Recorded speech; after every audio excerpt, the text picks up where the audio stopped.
obrigada por estarem aqui todos para o segundo dia e o segundo tema deste ano do Festival Mental.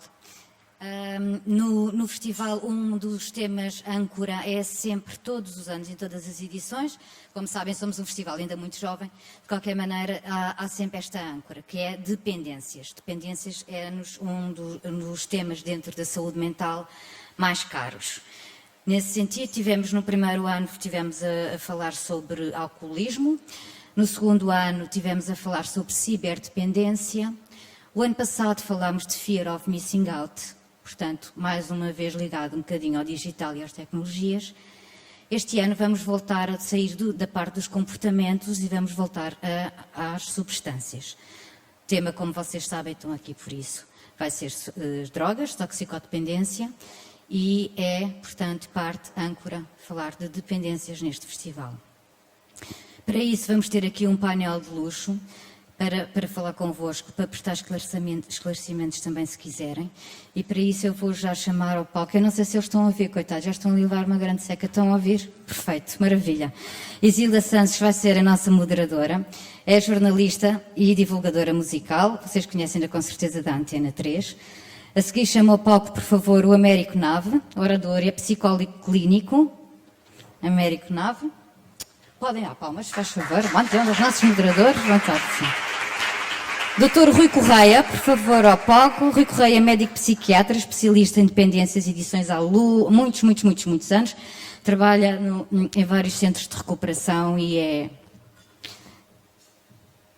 Está tudo? Está tudo. E, por fim, o Dr. Luís Patrício, médico psiquiatra, também com grande historial e experiência. Vocês podem ter a certeza que têm aqui um painel de luxo para falar convosco. Uma moderadora, nem vou dizer mais.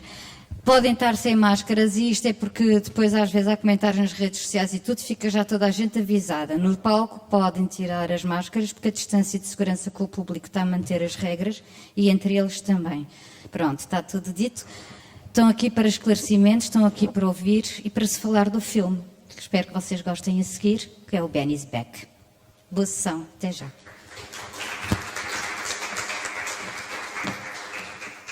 Olá, boa noite. Obrigada por estarem aqui connosco para esta conversa certamente pertinente sobre toxicodependência, a propósito do filme Benny's Back. Nós vamos tentar não estragar muito da história, não fazer spoilers, porque o filme vai ser visto a seguir, mas acho que inevitavelmente teremos que falar do filme, porque todos o vimos. Agradeço também ao Dr. Luís Patrício, Dr. Rui Correia e o Dr. Américo Nave por estarem aqui a falar sobre o Benny's Back. Começava precisamente por aí, pelo filme. Se gostaram, se acham que retrata de forma fiel aquilo que é o universo da toxicodependência e se calhar começava pelo Dr. Américo Nave, já que estamos aqui mais perto. Boa noite. O que é que achou do filme? Boa noite. Antes de mais, agradecer à organização o convite para estar aqui hoje, em particular à doutora Ana Pinto Coelho. Também cumprimentar os meus colegas de painel. É um prazer também estar aqui com o Dr. Luís Patrício, que comecei a trabalhar nesta área há 20 anos com o Dr. Luís Patrício. Trabalhámos em conjunto e aprendi bastante e, portanto, agradecer também por isso. Bem, eu acho o filme... gostei muito do filme, porque acho que o filme aborda várias áreas que estão ligadas aos consumos de substâncias psicoativas, dá uma perspectiva de alguém que vive num dilema de deixar ou de querer deixar os consumos e de ser difícil e de ter que suprir algumas resistências, e uma família que vive também esse drama de alguém que saiu de um tratamento, que chegou a casa e que ainda não confia na pessoa para poder se deixou ou não deixou os consumos. Acho que aborda também, na minha perspectiva, outras áreas que têm a ver também com o tráfico, que para mim também é uma questão importante, porque continua a não haver uma regulamentação em relação aos consumos, e eu acho que isso é prejudicial e vê-se até um lado mais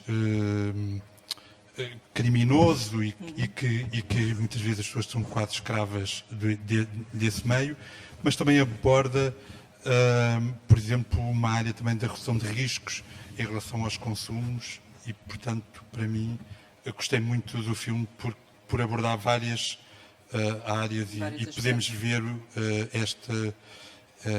esta questão dos consumos de diferentes perspectivas, não é?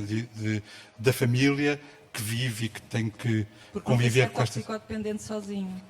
Ou seja, depois acaba sempre por se arrastar uma série de gente atrás, a família, os amigos, se calhar o círculo da comunidade mais próxima, talvez até laboral. Toda a gente sofre com o toxicodependente. Sim, eu não gosto muito de analisar porque eu penso que os casos são diferentes de famílias para famílias. Por vezes as famílias nem existem e, portanto, neste caso, neste filme, é muito bom que existe uma família e que a família dá bastante suporte a este jovem em relação aos consumos e, da minha perspectiva, isso é muito importante. Porque quando nós trabalhamos com pessoas que não têm este apoio de retaguarda, torna todo o processo muito mais difícil e, portanto, é realmente difícil para a família, mas também, quando não existe, é bem pior para a solução do Já voltaremos a falar das famílias, certamente, porque é um aspecto fulcral do filme. Dr. Rui Correia, fazia-lhe a mesma pergunta. Boa noite. O que é que achou do Benny's Back?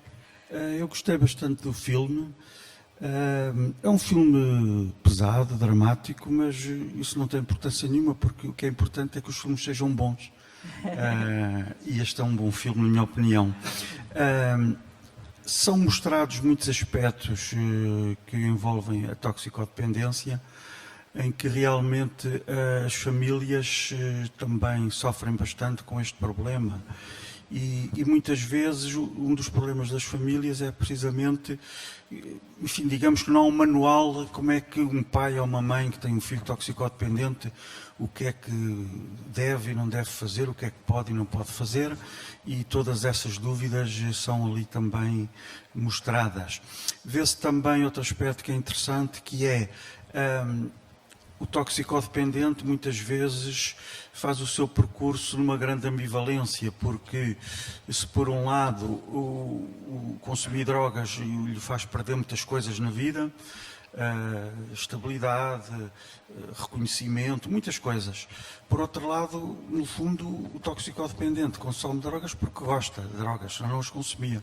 E, portanto, por um lado quer deixar, por outro lado é difícil deixar. E essa ambivalência é muito evidente também no filme.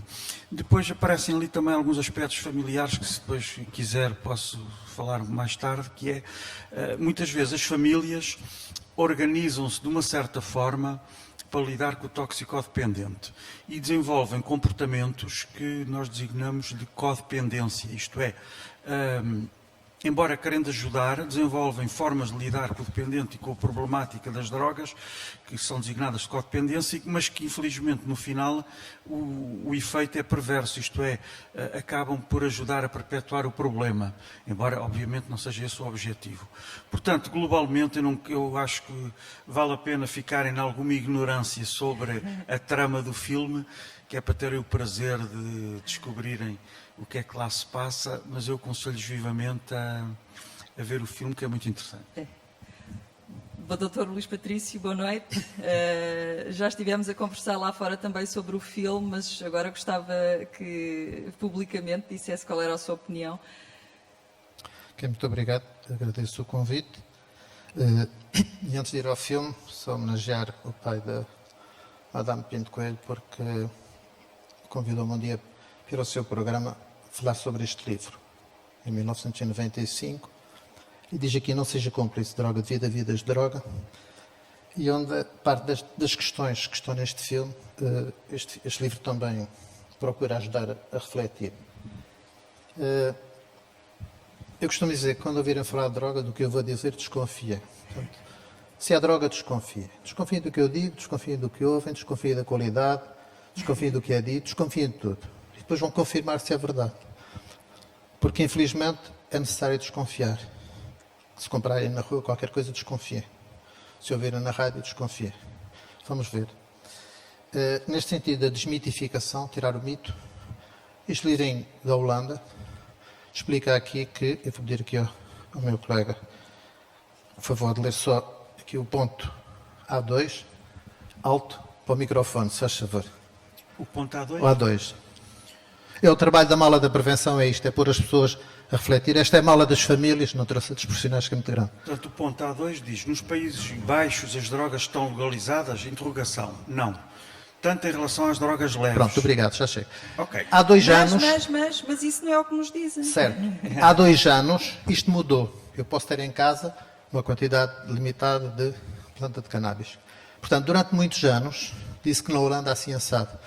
Quero dizer, há uma diferença muito grande entre aquilo que é o interesse sanitário e social, que é dos profissionais e das famílias, daquilo que é o interesse geopolítico e económico, que é o dos poderes. Aliás, em relação ao Covid, tem isso muito, muito evidente. Eu aqui na mala tenho as máscaras deste princípio, vários tipos. Aliás, algumas destas máscaras foram emprestadas a colegas para usar no hospital, porque não havia máscaras para os olhos e máscaras para a boca. Então, pegando do filme, gostaste do filme ou não? O filme, eu deixo isso para o fim, porque estamos a fazer o debate, portanto vale a pena. O filme mostra o insucesso da prevenção do consumo, da prevenção em termos de estratégia terapêutica, da prevenção em termos de redução de riscos. E se quiser a essência do filme, o Dr. Rui Correia já mexeu nela, tem a ver, aqui com um livrinho que a Mala também costuma usar. Eu quando trabalho com a Mala, os livros vão para o meio das pessoas, depois vêm, às vezes ficam por aí alguns, não é aqui, é noutros sítios. Agora Por causa não do pode Covid ser. não podem ir, pronto. Este livro diz Segredos de Família, Modo de Emprego. O segredo de família, está tudo bem, está tudo bem, está tudo bem, está tudo bem. Temos que pensar o que é isto do está tudo bem. Na droga, está tudo bem, na família está tudo bem. Portanto, fica o desafio. Depois, o Dr. Rui Correia já falou da questão, dependência emocional e a codependência. É absurdo, é invasivo, é patológico este tipo de intervenção, ou falta deste tipo de intervenção. Este é outro livrinho que eu escrevi há uns anitos também, Educar para Prevenir.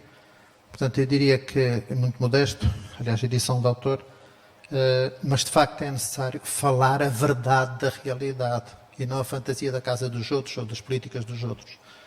Por fim, relacionado ainda com este livro, Tratamento da Dependência Opioide, é um livrinho que oferecemos de graça ao Ministério da Saúde em 2009, e o Ministério da Saúde recusou, publicação gratuita, e como é que se diz, a gráfica estava oferecida também, então saiu como edição de autor, e agora reeditei, com colaboração de outros colegas estrangeiros, e este livro também tem a ver com o filme, vão ver depois, tratamento de dependência de heroína, enfim, pode ser em relação ao tipo de substâncias, no caso de cocaína, mas isto para dizer, se forem à internet, um blog que se chama Mala da Prevenção, há lá um post que diz livro livre, e é este livro atual, moderno, do mês de março, que era para ter sido lançado no Casal Ventoso, mas por causa do Covid não foi na internet, e há lá muito, e é de graça, portanto, quem quiser, quem tiver interesse, descarrega, e depois desconfia, e no fim vai ver o que é que dá. Então isto para dizer o quê? O filme faz pensar, mas para mim faz pensar, como profissional, sobretudo no que não devia ter sido feito e no que ficou por fazer. No muito que ficou por fazer. É evidente que quando o filme foi feito ainda não havia determinado tipo de avanços terapêuticos que hoje existem, mas de qualquer forma, aquilo que eu acho que mais mostra é de facto o falhanço da prevenção. Eu vou-vos mostrar aqui só 30 segundos. Sim, sim. Não quero o jantar todo para mim, até porque eu jantei. Mas queria só mostrar aqui, sim, uma quantidade de capas de produtos que são vendidos. Alguns são falsos. Por exemplo, este é falso. A capa é falsa, o que lá está dentro é falso, tudo é falso. E até tem selo de segurança. Mas isso São chamadas drogas. São drogas que supostamente seriam de farmácia, mas são compradas na rua e são falsas? Exatamente, ou na internet e por aí fora. Portanto, ok. tem selos de garantia e tudo. O que é que eu quero dizer com isto? Nós temos de desconfiar temos de desconfiar desta também. Por exemplo, este aqui teoricamente é uma hormona, que alguém até ficou famoso por injetar fora do sítio e por aí fora, essas coisas assim. Tudo isto é falso. O Caramba e companhia, durante 3 anos, depois do Observatório Europeu de Lisboa ter dito que isto estava a fazer muitos estragos e algumas pessoas morreram, em Portugal durante 3 anos continua a ser vendido tudo isto, mefedrona por aí fora. Atenção, desconfiem porque o Viagra também é falso. O Cialis também é falso. Estes são todos falsos. Depois chegamos aqui já agora que fica a publicidade. Este é legal, vende-se e as pessoas injetam. As pessoas é conhecido porque há pessoas que são violadas, essas coisas e por aí fora. Ando há muitos anos a propor que as autoridades transformem o acesso deste medicamento simples a um acesso mais dificultado. Quando foi do velho Rohypnol, conseguimos que isso acontecesse de uma forma simples. Cada médico prescrevesse, tinha que escrever 2 vezes a mesma receita, 2 vezes o nome do doente, 2 vezes o seu nome, 2 vezes a sua morada, 2 vezes a morada do doente e cartão de identidade. Os médicos desistiram de receitar. E esse é de venda livre? Não, tem que ter uma receita. Mas se eu for à farmácia eu compro. Mas não preciso, vou a Santa Apolónia e compro 70 cêntimos, já foi a €1.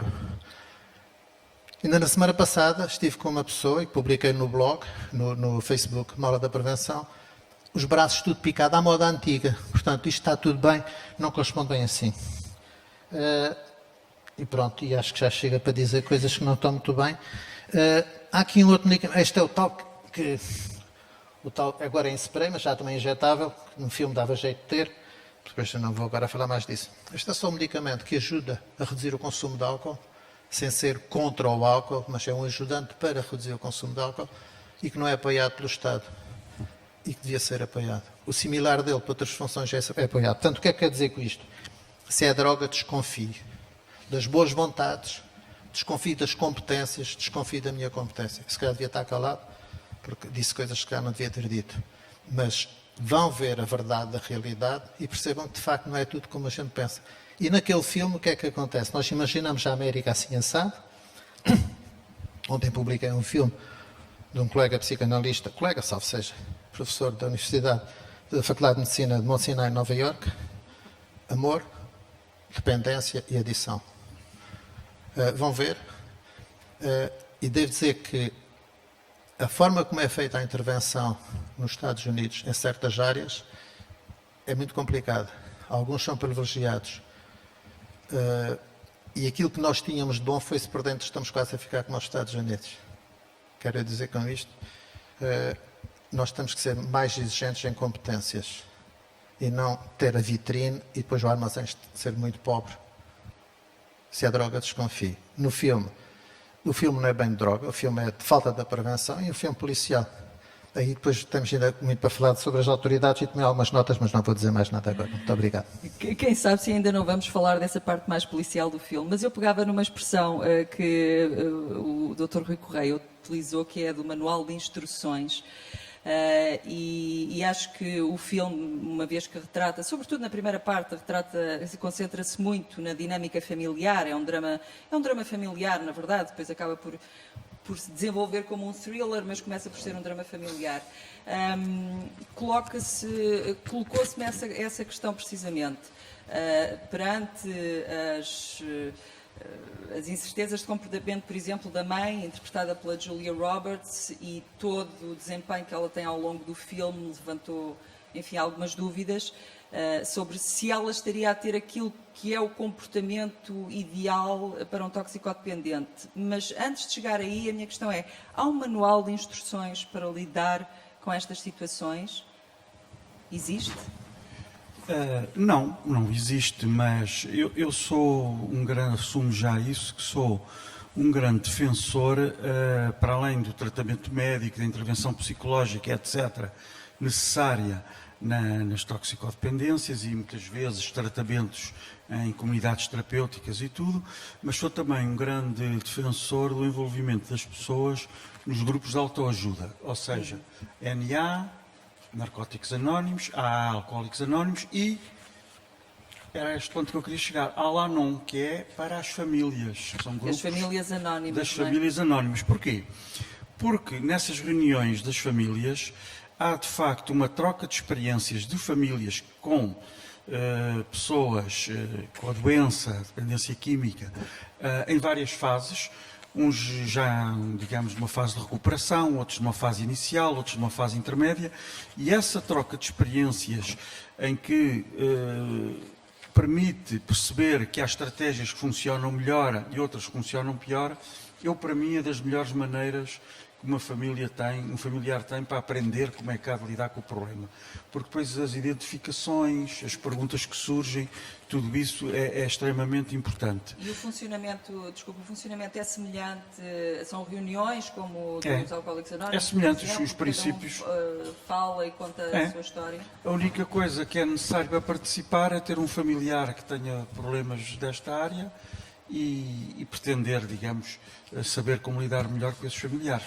E para não alongar muito, queria só falar de um conceito que me é muito caro, que é uma das coisas que se ensina lá nessas reuniões, é aquilo que se chama o amor firme. Amor firme. Porque o amor firme, tentando simplificar ao máximo o que é que isso significa, no fundo é o familiar fazer tudo o que possa ajudar a pessoa doente a entrar em recuperação e não fazer nada que possa perpetuar o problema. Porque, por exemplo, e só para explicar um pouco melhor a minha ideia, por exemplo, aquelas mães que dão o dinheiro, que vendem as joias, que fazem tudo para que os filhos tenham dinheiro para consumir drogas, e quando são confrontadas com isso dizem: mas eu não quero que o meu menino vá preso.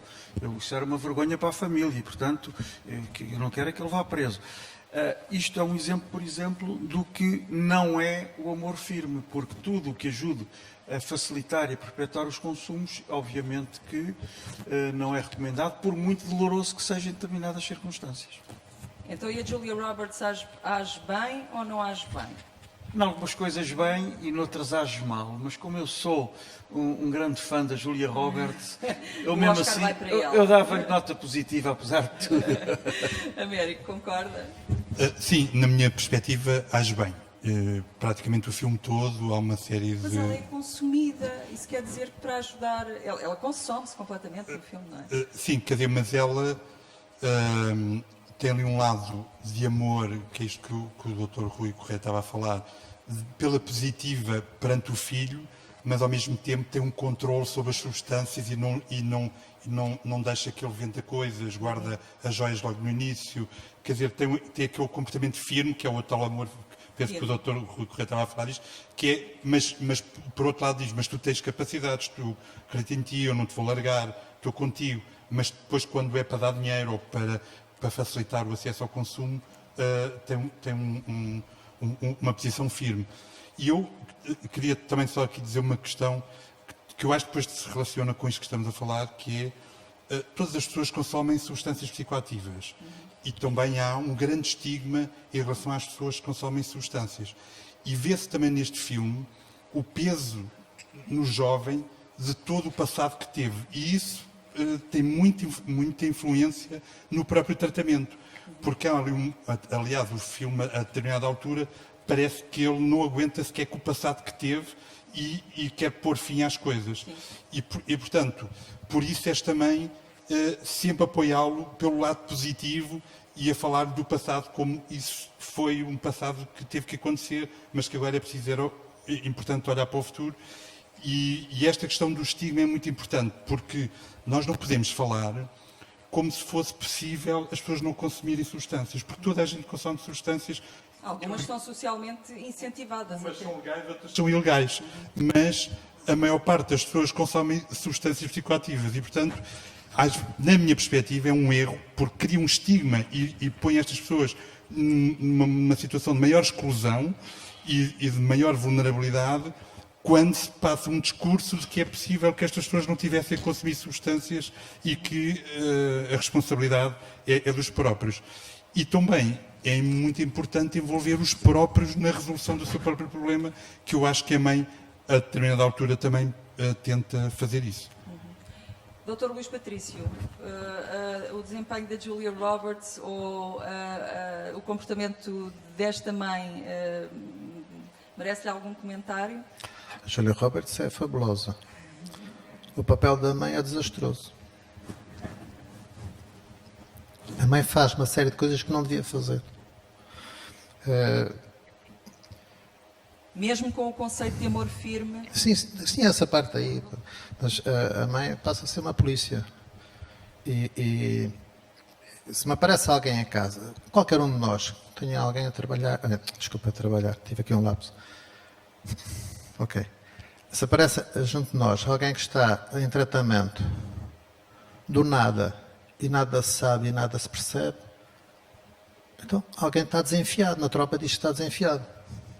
Ele desenfiou-se, se eu percebi. Mas não houve nada.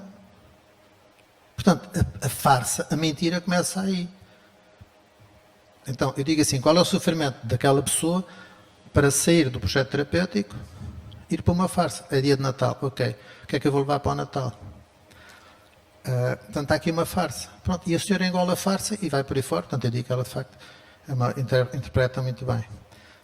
Intervenção técnica está quieta. Vamos pelo bom senso. Inclusivamente, ela usurpa funções, coitada, não as tem, até de polícia, usurpa as funções de polícia e de investigadora. Portanto, aquela senhora mostra de facto que é o sofrimento da mãe, a desorientação da mãe. A questão do prazer. Eu não sei quantos cigarros é que estou agora a chupar por dia, mas acho que chupei uns 32. E o meu vizinho também chupa, ele chupa 40. Acesos.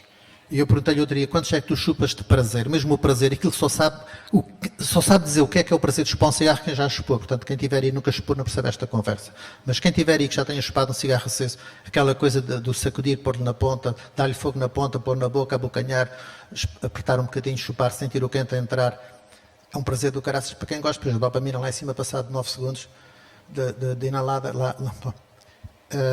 é prazer. Mas quantos é que são de prazer? O da manhã, depois do almoço, depois do jantar, depois de coisa e tal. Poucos sítios são de prazer.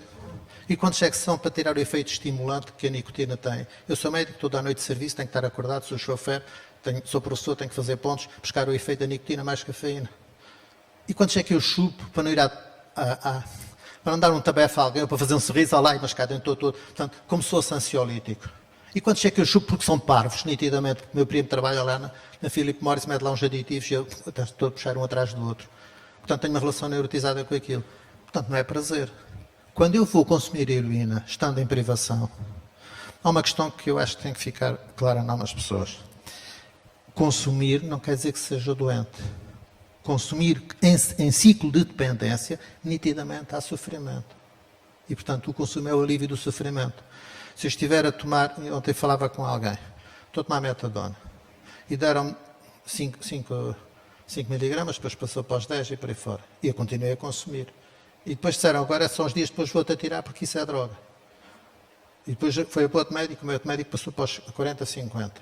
E depois foi para a comunidade e depois tiraram-lhe porque aquilo é droga. O que é que se espera a saída? A recaída de imediato. Porquê? Porque é um comportamento condicionado. Além disso, eu estou em sofrimento, estou em privação. Privação aguda. Privação aguda, do ponto de vista psicológico, tremenda em relação à cocaína, por exemplo. Do ponto de vista físico, em relação às benzodiazepinas ou ao álcool. Eu não separo as substâncias legais ou ilegais, não quero saber disso. É que os deputados, é que o país não tem... Eu, como médico, interessa é saber se é legal ou não é legal para a saúde e bem-estar individual, familiar e comunitário e ambiental. Estes desdobráveis que... Diz assim, o que o pai não diz, o pai não podia dizer muito, mas o que o pai não diz, mas devia dizer. O que a mãe não diz, a mãe que sofre e não diz, e devia dizer, gente que anda calada. O que não diz a filha, isto foi difícil de fazer porque, pronto, percebem a razão, mas as meninas que leem dizem que não está mal de todo. O que não diz o filho, para mim foi facílimo. O que é que o filho não diz e devia dizer? Muitas coisas. Os mais velhos e os comportamentos saudáveis, depois eu ofereço os desdobráveis se quiserem levar. Substâncias psicoativas, o que são? São substâncias que modificam o funcionamento, legais ou ilegais, se outra questão a seguir. Substâncias ilegais, depende dos deputados e do país, das políticas. Vamos aqui para o tabaco, que é muito conhecido, já sei tudo, aprendo mais ou ignoro, e nós andamos a ignorar. Outros fumos, outras coisas que se fumam, inclusive comprimidos. Depois, o que são injetáveis, coisas que se metem lá para dentro. Se eu comprar um comprimido para injetar, então, se forem líquido, eu injeto, e são os problemas do comprimido. Os comprimidos têm amido, e como têm amido, pode provocar embolias e pode provocar outro tipo de patologia pulmonar. Mas para injetar comprimidos é preciso ter um determinado tipo de estratégias. Eu tenho aqui algumas coisas que ainda não existem em Portugal e outras vão chegando. E há muito tempo cá devia haver comprimidos, o que são e o que fazem. O Smart é um comprimido de chocolate. É um comprimido, é um medicamento que está comprimido, se for uma substância medicamentosa. As pastilhas é aquilo que se chama sintéticas, já voltei disso, grosso modo. E para acabar, isto são 27, eu não vou pô-los todos aqui, obviamente, nem tropeçar, nem ser perdulário, otário. E há quem queira que nós sejamos perdulários, otários. A sociedade de consumo quer que a gente gaste de qualquer maneira, sem pensar. E gasta o quê? Estamos a gastar a saúde e o bem-estar. O próprio vírus que aí está tem a ver com isto. Portanto, Julia Roberts, muito bom ator, muito boa atriz, extraordinária, a fazer bem o papel daquelas mães sofridas e que depois o tal filme... Bom, ok. Já que estamos a falar nas substâncias e que também, de uma maneira geral, já percebi que todos concordam que não convém, quer dizer, há drogas legais e ilegais, mas na verdade toda a gente acaba por consumir alteradores de consciência, digamos assim, uns de forma consentida, outros de forma mais obscura, quer dizer, um café, como se dizia. No telemóvel. Perdão? No telemóvel. Sim, Mas era isso que eu ia chegar. E as outras adições? os outros comportamentos de risco aditivo. Claro. O Festival Mental também já abordou essas questões, mas, por exemplo, o álcool é não só socialmente aceite, como até incentivado. E existe publicidade na televisão e é incentivado até como um garante de entrosamento social, ou seja, para quebrar o gelo, que é logo um atrativo muito grande para as pessoas, porque toda a gente tem um pouco de, enfim, problemas em se exprimir em público. Porque é que há esta discrepância? E hoje em dia, então, com toda a problemática da facilidade de acesso através da internet, todo o tipo de substâncias que vão desde os sais de banho, que são drogas dissimuladas, óbvias referências a cannabis, por exemplo, que já é legal em vários países. Como é que se lida, por exemplo, com um toxicodependente que consome uma substância legal e outro que é toxicodependente na mesma, mas digamos que tem essa almofada da comunidade que consente que ele continue de forma livre e pública a consumir as suas substâncias alteradoras. Isto é de alguma forma justo? Ou... Hoje nós não combinamos nada, mas eu hoje estou a concordar com tudo o que o Dr. Luís Patrício diz, a começar pela Julia Roberts. A nós, aquilo que o Dr. Luís Patrício disse, eu também sou da minha opinião no seguinte: a nós, como médicos, não nos interessa muito se a droga é legal ou não é legal. O que nos interessa é se o uso de uma determinada droga com um determinado padrão de consumo é lesivo ou não para a saúde daquela pessoa. Isso, como médicos, é o que nos interessa. Porque realmente outros considerandos mais gerais, os políticos, os opinadores que há na televisão e nos jornais e tudo, eles que se governam. Agora, por exemplo, o álcool, que continua a ser um grande problema no nosso país, porque Portugal, pelo seu clima, pela sua tradição, etc., é um país vitivinícola, ou seja, é um país em que se bebe muito álcool, muitas bebidas alcoólicas e produz também bebidas alcoólicas. E não há nada importante na vida das pessoas que não seja festejado com álcool, não é? Uhum. Uma promoção, um casamento, um batizado, qualquer coisa, bebe-se. É de bom tom. Agora, por questões, isso é um bocado discutível, portanto não há um consenso absoluto sobre isso, há realmente pessoas que conseguem manter há pessoas que não bebem nada, portanto mantêm um padrão de sobriedade, não gostam álcool, ou têm medo de beber, não bebem. Mas depois há muitas pessoas, há milhões de pessoas em Portugal que conseguem manter um padrão que nós podemos designar de bebedor social, que é a pessoa que bebe moderadamente e sem lesar, digamos, a sua saúde. E depois há outras que não se sabe muito bem porquê, mas desconfia-se, e há muita coisa que aponta para isso. Tem que ver com a genética, tem que ver com padrões familiares, etc., etc., que realmente desenvolvem uma doença chamada alcoolismo. Portanto, que bebem mais do que é suposto, bebem mais do que aquilo que o organismo, nomeadamente o fígado, é capaz de metabolizar e, portanto, começam a deteriorar a sua saúde. Agora, enquanto médicos, e por exemplo, eu trabalho em 2 comunidades terapêuticas, o que nos importa mais não é se aquele doente consome drogas legais ou ilegais, é se realmente aquilo que lhe está a deteriorar a saúde. Onde realmente se nota uma grande diferença é que, para se obterem bebidas alcoólicas, obtém-se em todo lado. Agora há aquelas limitações que é depois das 8 da noite, ou logo é essa coisa. Mas pronto, esquecendo agora este período especial que estamos a viver, encontra-se em todo lado, a toda a hora, barato e é legal, e baratíssimo. Drogas, como por exemplo a cocaína ou a heroína, fazem com que as pessoas tenham que ter uma espécie de vida dupla, uma vida paralela. Envolve outro risco. Envolve outros riscos, tem que ir a bairros de uso. Quando se entra num bairro de uso, a pessoa está sujeita a ser roubada, a ser espancada. Tudo o que é mau lhe pode acontecer e, portanto, essas pessoas têm, de facto, uma vida dupla, embora eu, por acaso, já tenha tido conhecimento, já durante esta situação da pandemia, que também já há, não sei se é a Uber Eats, parece que não é, mas também já entrega ao domicílio, e já me foi dito por... Não é Sim, de agora. Consta que sim. Mas agora ganhou, Cocaína ao talvez, uma domicílio, dimensão vamos falar a maior. verdade da realidade. Cocaína ao domicílio e pizzas não é de agora. Sim. Sexo ao domicílio e pizzas não é de agora. Sexo ao domicílio com mulher consumidora de cocaína não é de agora. É verdade. Isso, então. Mas Mas agora, é verdade. mas agora Também, ganhou computador uma e maior videojogos. Sim. dimensão devido ao período em que estamos a atravessar. Mas para concluir a pergunta que me fez, se é legal ou ilegal, a mim não me interessa muito. Se é consumido de uma maneira que elas iam para a saúde da pessoa, a nossa preocupação como médicos é aconselhar as pessoas para estilos de vida saudáveis e, dentro daquilo que nos é possível, ajudar a pessoa a recuperar. Eu vou só fazer aqui uma nota. Nós estamos a aproximar-nos do fim, isto é no instante que passa. Eu vou perguntar, depois, se tiverem perguntas, podem, obviamente, colocá-las. Portanto, é um momento de reflexão que eu estou aqui a anunciar para fazer uma pergunta, entretanto, ao Dr.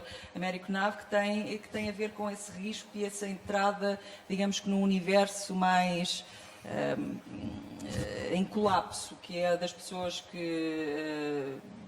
ao consumirem, sobretudo, drogas ilegais, acabam por mergulhar num universo paralelo muito mais perigoso e muitas vezes perder o suporte não só familiar, mas também económico, terem que viver na rua, terem que encarar, digamos que a sua própria humanidade de uma forma diferente. Eu só fazer aqui um ponto também atrás. Eu gosto muito de profissionais que salvem vidas, de técnicos que salvem vidas, de projetos que salvem vidas e de famílias também que salvem vidas. E, no fundo, as famílias também conseguem salvar vidas. E há mães que também conseguem salvar vidas. E isso, para mim, é E importante. Julia Roberts consegue neste filme. E que a Julia Roberts é realmente também fantástica, como os meus colegas estão a dizer. Mas não é só por isso que ela é fantástica, porque também salva vidas. E pronto, e isso para mim, gostava de deixar isso que é importante, porque o pragmatismo não é só para os técnicos, mas também é para as famílias. Em relação ao que disse, eu acho que há aqui uma questão em relação às substâncias que é muitas vezes com estratos sociais. E essa questão, como estava a dizer, não tem muitas vezes a ver com a substância, com o comportamento. Quando isso altera, já eu não consigo ir trabalhar ou eu não consigo fazer a minha vida que fazia antes de começar a iniciar o consumo de substâncias, ou do jogo, ou do sexo, ou seja o que for, é que o meu comportamento altera-se em relação antes de eu estar dentro de uma adição. Porque há pessoas que consomem uma vida toda e passam a vida bem, há pessoas que fumam a vida toda, há pessoas que bebem a vida toda. Mas essas são doentes? Não, são doentes a partir do momento que o seu comportamento, que não têm controle sobre a sua própria vida. Mas são funcionais, vocês são doentes, mas têm uma vida funcional. Não, pode chegar a um ponto que deixa de ser funcional, que é isso que eu estou a dizer, não é? E, portanto, aí torna-se... porque a questão não é só a questão da saúde, porque a questão da saúde tem a ver com tudo, não é? Se o açúcar, o engordar, tudo tem a ver com a saúde. Há aqui uma questão de comportamento que a pessoa já não consegue, deixa-se conviver com a família, começa a faltar ao trabalho, começa a deixar de ter prazer por tudo o resto, para além daquele comportamento aditivo. Esse espiral em que as pessoas entram em relação às substâncias ilícitas, eu acho que também muitas vezes tem a ver com com os estratos e com o apoio da família também. Porque quando há um apoio da família, ou quando as pessoas têm mais poder económico, é sempre muito mais fácil de resolver o problema, independentemente do problema ser transversal a todos os estratos sociais. É muito, imagine, se há uma pessoa que está em situação sem abrigo e é um alcoólico, ou se é um CEO de uma empresa que é um alcoólico, que também existe e que também recebo no meu consultório, o estigma, a forma como as pessoas olham, como as pessoas falam de realidades em que a relação à adição é a mesma, é completamente diferente. E isto vai pesar muito no tratamento de ambos, porque um vive a sua vida toda sob um estigma social e sob uma moralidade que há muitas vezes achamos que há uma norma em que todos temos que viver e todos temos que estar dentro. E quando estamos fora, tornamos com uma pressão e com um estigma que nos leva a ser excluídos da própria sociedade. E depois é difícil regressar. É preciso, nós temos estruturas, existem em Portugal, por exemplo, estruturas que facilitem esse regressar de alguém que se perdeu, enfim, na adição e que perdeu os seus suportes familiares e económicos. Sim, existem muitas estruturas que tentam ajudar as pessoas a sair de uma situação de grande vulnerabilidade, além que eu tenho sido também muito crítico em relação a isso, porque acho que muitas vezes o próprio sistema não deixa que as pessoas saiam. O próprio sistema é uma barreira para que as pessoas saiam de uma situação de grande vulnerabilidade. Eu, pelo menos, é uma área onde eu trabalho mais, que é com pessoas que estão em situação sem abrigo, pessoas que consomem substâncias psicoativas na rua, e muitas vezes é o próprio sistema que está montado para ajudar estas pessoas, que impede, na minha perspectiva, que ajuda muitas pessoas a melhorar a sua vida naquele contexto. Mas muitas vezes, para que as pessoas deem realmente um salto, eu, por exemplo, posso dar um exemplo. Uma pessoa que está numa situação de vulnerabilidade e arranja um emprego, todos os apoios que tinham são cortados. Okay. E isso, por exemplo, é logo uma barreira, quer dizer, é como se a pessoa se está a meter a cabeça de fora e cortam todos os apoios, ou cortam. Também a nível das adições, temos sentido que tem havido, por exemplo, muito mais dificuldade das pessoas acederem ao tratamento, muito mais listas de espera, e isso tem dificuldade. O problema está mais grave, então? Agora, e agravou-se com a Covid? Eu acho que Portugal, em 2001, foi pioneiro em muitas medidas em relação à área das adições, mas que nos últimos anos tem perdido essa inovação e houve coisas que nunca foram feitas em Portugal, e com a situação do Covid piorou. Porquê?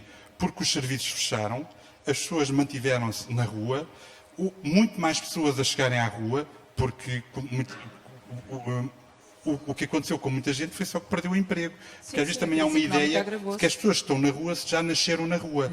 E, por exemplo, uma questão que esta pandemia nos vai mostrar é que a questão da pobreza é que leva as pessoas à situação sem abrigo, independentemente se consomem ou se têm doença mental. Ou seja, é um fator económico, não necessariamente um fator de adição. É um dos fatores, não é? Também não podemos aqui atribuir só um único fator. Mas o que aconteceu agora com a pandemia, estamos a falar de centenas de pessoas que chegaram à situação sem abrigo, que trabalhavam na hotelaria, que trabalhavam nos tuk-tuks, que trabalhavam N empregos que são precários, e quando há uma crise como esta em que fecha tudo, e as pessoas ficam em situação de grande vulnerabilidade. E estas pessoas que têm muitas comorbilidades e que vivem na rua, deixaram de poder aceder a serviços de saúde e a serviços de tratamento. E isto está a agravar bastante a condição e a situação destas pessoas. A Covid-19 não vai melhorar. Doutor Luís Patrício, sinto que quer dizer alguma coisa? Queria dizer duas coisas. Em relação ao mito da Holanda, também ao mito de Portugal. A lei da descriminalização, eu tenho aqui um produto, não sou autorizado a consumir se for ilegal, mas não vou ser preso por ter este produto. Sou chamado, vou para uma comissão, pago uma multa por aí fora. Não é inteiramente cumprida. Mas, 3 anos antes de existir, não era cumprida a lei anterior. E em 2001 foi feita a lei de redução de riscos. Sou pessoa que declara os interesses porque fui eu que fiz a lei com a colaboração de mais meia dúzia de colegas. Propus 15 pontos, foram aceitos 9. Destes 9, estamos em 2019, 2020, portanto, 19 anos depois, não estão todos realizados. E alguns nem sonhar com isso. Portanto, o que é que quer dizer com isto? Há uma coisa que é tirar o retrato para anunciar e depois, quando o técnico é um chato do caraças. Portanto, depois sou técnico de lado. Eu fui posto de lado. Porquê? Por incompetência. Mas eu quero dizer o seguinte. Se falarmos do álcool, ou fui eu que me pus de lado, eu demiti-me. A Luz entrevistou, não saiu nada no dia a seguir. E demiti-me em público. Com a sala cheia. Em relação ao álcool, o etanol é uma substância psicoativa, é um químico neurotóxico, que interessa aos ocidentais. Se eu tiver com esta conversa em Argel com o meu colega, diz, vocês bebem uns copos, sempre bebem, não sei o quê, malta aqui fuma uns chás, não chateia ninguém. O etanol provoca mais de 60 doenças, o álcool que nós consumimos. Uma delas é a dependência, ou até miocardiopatia, ou até polineuropatia. São mais de 60 doenças. Impotência, a demência. Uma delas chama-se dependência ou alcoolismo. Alcoolismo é a dependência de álcool. E ninguém quer ficar dependente, mas quer apanhar uma bebedeira, uma intoxicação aguda. Portanto, a nossa ignorância sobre álcool é tremenda. Estas são as cartinhas do álcool, tem aqui várias que dá para debater e por aí fora conversar. Mas para desmontar esta questão do álcool, não é diabolizá-lo, não é beatificá-lo. É um etanol, é uma substância psicoativa. Temos de saber lidar com ele, aprender a beber. O que é que a sociedade faz? Beba com moderação. Hipocrisia da ignorância. Moderação para mim é uma coisa, para si é outra, mas há critérios técnicos para dizer o que é moderação. Porquê é que não são divulgados em português? Eu divulgo, vou buscar ao estrangeiro, vou aprender com quem sabe e partilho. Porquê é que nós não sabemos? Porquê é que as garrafas de cerveja, de vinho, de whisky, não importa qual é o álcool, não tem lá escrito quantas unidades tem aquela garrafa, qual é o consumo de baixo risco ou moderado para a mulher, que é diferente do moderado para o homem, não por causa do sexo, mas por causa das hormonas, daquela parte que nós gostamos mais nas mulheres e mulheres nos homens, faz uma diferenciação na produção de uma substância, de uma enzima que ajuda a metabolização além do fígado. Portanto, há diferenças, temos que assumir isso, temos que assumir o conhecimento. No jogo, ontem vi um anúncio a dizer jogo com moderação. Atenção, não é, isto é um escândalo, isto é uma vergonha. Não é o casino a dizer jogo com moderação. É o serviço do Ministério da Saúde. Mas o que é moderação no jogo? Isto é esconder a ignorância. Quando nós sabemos que boa parte das pessoas estão a jogar e a abusar pela internet, tem a ver, de facto, com esta história do Covid, tem a ver com uma atitude perversa, que é, já tens 20 euros à frente, podes começar que eu te ajudo a criar clientes. Tivemos a pouca vergonha do abuso de substâncias desconhecidas, chamadas sintéticas, nas lojas que aí corriam, e Portugal continuou a vender, e pessoas a morrer. Isto não se diz, não se faz. Esconde-se. E tivemos a pouca vergonha de ter, durante os anos, uma experiência de baixar o acesso ao álcool, ao etanol, para bebidas fermentadas dos 18 para os 16 anos. Como se o etanol das fermentadas fosse diferente do etanol das destiladas. E então, mais ainda, com a hipocrisia, dizer vamos fazer um estudo científico para perceber nos adolescentes. Portugal vai fazer um estudo científico. Nós sabemos o que é que estamos a falar, não é? Sabemos quais são os nossos limites. Que vergonha, não é? Gozar com quem trabalha. Eu já ouvi dizer isto. Na Galiza, em 2010, publicaram álcool abaixo dos 18? Não. Na Galiza, ali em cima, nós ficámos à espera, ainda fizemos uma experiência, reduzimos. Portanto, a hipocrisia é grande. Se ouvir falar de droga, desconfie, vai ver toda a verdade. Portanto, Portugal é um sucesso, estrangeiros dizem Portugal é um sucesso, quando cá chegam, deixam isto, de facto, isto não se vê, isto não se diz, isto não se... Há dois colegas meus que no Observatório Europeu disseram não é conveniente você vir falar daquilo que vê com o Patrício para não se imiscuir em serviços políticos de outro país. YouTube, Dr. Luís Patrício, vejam os vídeos que lá estão. É uma produção extraordinária, eu pago bem para as pessoas dizerem o que dizem. Eu aproveito, estamos a 10 minutos do fim, se alguém tiver alguma pergunta...